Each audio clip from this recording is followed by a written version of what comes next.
Hello there, my name is Ian, and welcome to my YouTube channel. Since we're now entering the second half of 2025, I thought I would take this opportunity to talk about some of my favorite multi-channel releases from this year. This includes Dolby Atmos as well as 5.1 releases. They will be presented in no particular order. This isn't a top 5 or top 7 list. Simply, they are all releases of particular quality that, in my opinion, belong in any multi-channel enthusiast's library, regardless of genre preference or personal taste. First off, I'd like to highlight Steven Wilson's latest solo effort, The Overview, a celestial return to form for him that, to me, recalls earlier Porcupine Tree efforts. The Overview is a love letter to Pink Floyd, Stanley Kubrick's 2001: A Space Odyssey, and the vast wonder of outer space. Comprised of 2 nearly 20-minute suites, The Overview converts your listening environment into a virtual planetarium. All that's missing is the laser light show. It asks a big question. Why don't we look to the stars anymore? While some reviewers found this album to be a bit of a disappointment, it's rapidly becoming my favorite Steven Wilson solo work, and its Atmos mix is a total stunner. Frank Zappa, Cheaper Than Cheap. This might just be my favorite release of the year so far. A previously unreleased 1974 performance, videotaped and recorded at the Mother's Rehearsal Studio in Hollywood, Cheaper Than Cheap captures a unique configuration of the band and an excellent performance. The mixing from Eric Goebel and Karma Auger is admittedly a bit of a mixed bag for me at times. It's clear, it's dynamic, and I can hear so much detail and nuance, especially in Frank's guitar work. It does have an odd ambience due to the recording venue, a rehearsal studio, and sometimes the higher frequencies like cymbals can get a little bit crushed for my liking. However, I feel that this is more to do with the way it was recorded, and it's not necessarily a reflection of Goebel and Auger's work. As an Atmos mix, it can be very conservative to me, embracing an expanded stereo approach with very minimal rear channel activity. My 5.1.2 setup lacks side speakers, so it's very likely to me that this could be what my pals at immersiveaudioalbum.com describe as a U-shaped configuration. It's a bit disappointing to me, as I was hoping for something a bit more in line with Goebel and Auger's immersive work on albums like Waka Jawaka and Apostrophe. However, the rarity of this performance and the pure exuberance and joy I get from revisiting this nearly 2-hour prime-era Zappa concert more than makes up for any shortcomings. It's essential for Zappa fans and music enthusiasts alike. Gentle Giant, Playing the Fool, the complete live experience. Similar to Jethro Tull's Bursting Out release last year, this is yet another attempt at presenting a complete version of a classic live album. In this case, the multi-track tapes were lost on a few key tracks, so in my opinion, inferior performances had to be substituted. From a purely restoration standpoint, Dan Bornmark did an excellent job cleaning up the tapes and presenting them in the best possible way. Sometimes the mastering can get a little bit too loud for my liking, at least compared to Wilson's work on excerpts from Octopus, which is an extra on his Octopus 5.1 mix. It's still rather good though, and I wouldn't ever accuse this release of being brickwalled or compressed to a damaging degree. It's indeed a terrific sounding mix, with a lot of nuance and individual instrument clarity, and the added songs like Timing, featuring Ray Schulman's violin solo, are a welcome addition. There's 2 distinct mixes included, the 5.1 as well as the Dolby Atmos mix, and much like Cheaper Than Cheap, I'm guessing that the Atmos mix utilizes the side speakers at the expense of the surrounds. As such, I find it just a little bit underwhelming on the whole, and I vastly prefer the 5.1 mix, at least on my setup. It's definitely worth checking out if you love this unique band. Chicago 2 by Chicago. For me, this one was long awaited. When Steven Wilson's revelatory stereo remix of the second Chicago album was released back in 2016, I wondered, well, where's the surround mix?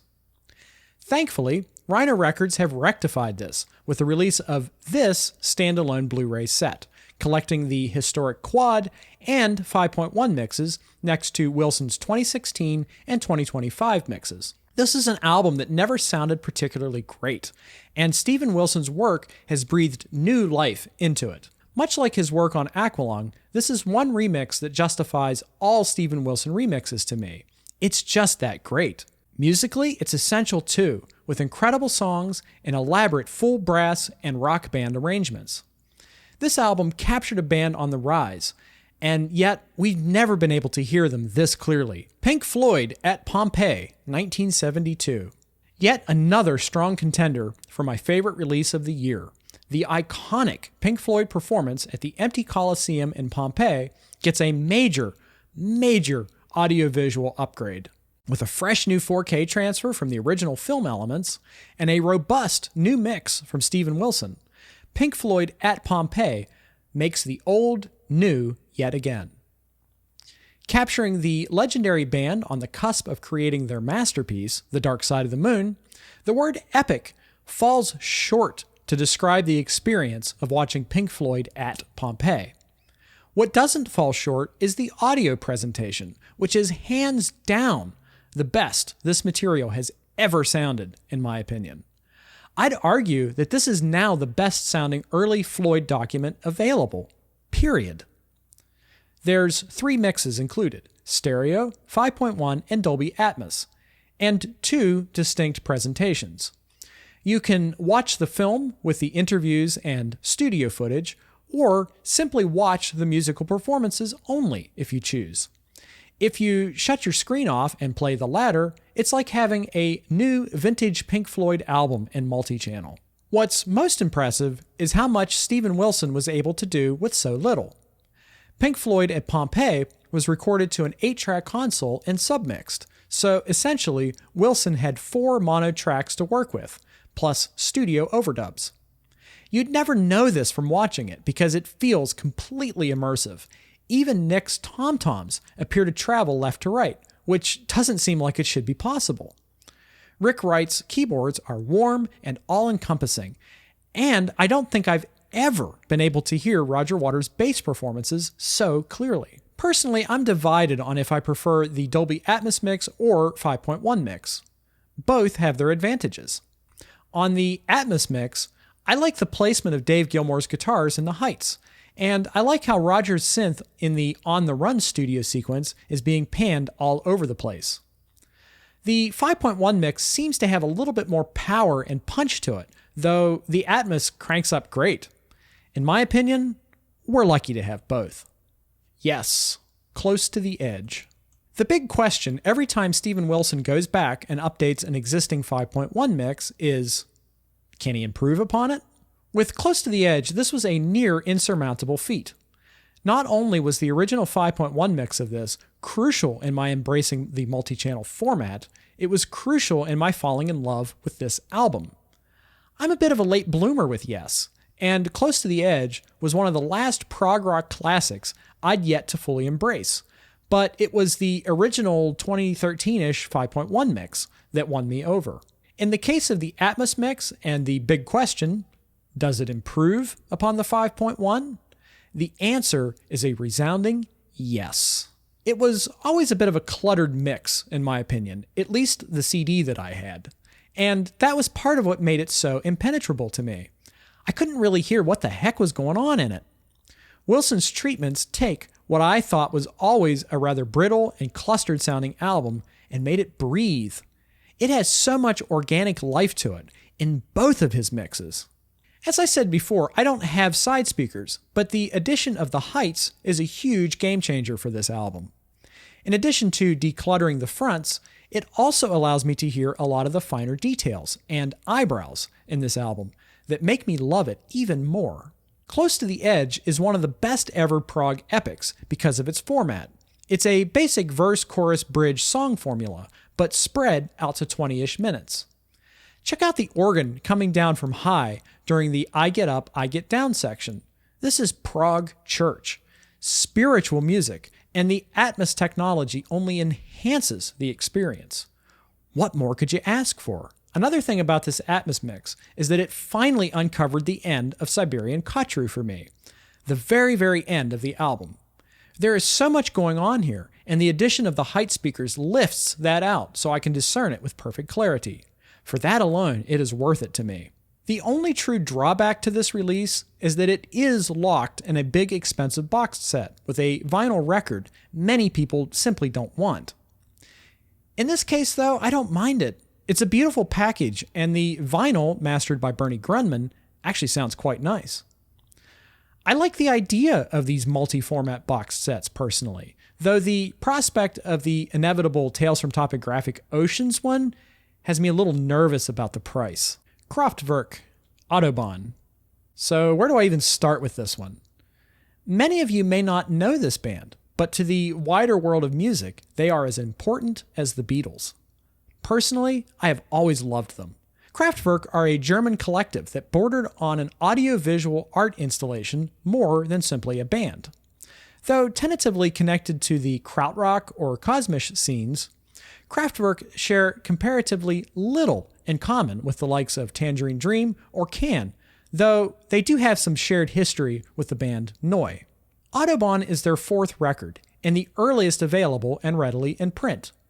Originally released in 1974, it's one of the first electronic albums, but it's still got one foot in the realm of the organic. That was about to change over the next few albums, but this album is perhaps the most representative of their industrial folk music aesthetic. Adopting the iconic repetitive motoric beat, Autobahn takes us on a musical journey on the famous German motorway. A programmatic depiction of the journey from Dusseldorf to Hamburg, with the ever-unfolding scenery from industrial lands to the countryside. As an Atmos mix, it is absolutely perfect, and that's not a word that I would use lightly. It translates the kinetic energy of this album seamlessly to multichannel. You feel like you're in the car, roaring along at the speed of freedom. Motorists are passing by at high speeds, and the landscape appears and morphs all around you. I can't explain this experience to you adequately in words, so you just have to go and hear it for yourself, and I encourage you to do so. What sticks out the most to me is just how melodic and accessible this album is. For such a mechanical approach, I just can't get over how human and vulnerable it can be at times. Fragile, even. It's hypnotic, and sometimes maybe it might get too repetitive for some, but I find it's all part of the appeal and charm, personally. The only criticism I have with this release is that the original mix is not included. That aside, this is an absolute triumph of a multi-channel experience. If you have even a passing interest in electronic music, or are prepared to give something a little different a shot, I urge you to spend some time on the Autobahn. Roxy Music, Avalon. And I'm not going to hold this one, it's too hot. So I saved maybe the best for last. I absolutely adore this album. Sure, the early art rock albums like the self-titled Roxy Music debut and For Your Pleasure are perhaps more cutting edge? Or are they? The amazing thing about Roxy Music's Avalon is that it's truly an experimental album, disguised as a romantic proto-synth pop album. The way Avalon was constructed is truly remarkable, and if you have the chance, I recommend watching the episode of Produce Like a Pro on this album. You can find it here on YouTube. The short story is, Brian Ferry and the band experimented with programming a drum machine and improvising a lot of the songs until they found something that they liked. Producer Rhett Davies, known for prog albums like Camel's Moon Madness and King Crimson's 80s trilogy, had an enormous hand in the innovative utilization of reverb and delays that are found on this album. An album famously mixed by Bob Clearmountain, it is renowned for being an audiophile's dream. I would personally place it next to Asia by Steely Dan in that regard. It's a demo-worthy addition to your collection. This album had a famously outstanding 5.1 mix back in 2003, and in my opinion, that was maybe the best multi-channel mix I've ever heard up until this point. Bob Clearmountain clearly outdid himself with his 2024 update, which was recently liberated from streaming purgatory and released on Blu-ray physical media earlier this year. This release comes to you as a limited edition from Super Deluxe Edition, which is a release strategy I'm admittedly not a big fan of.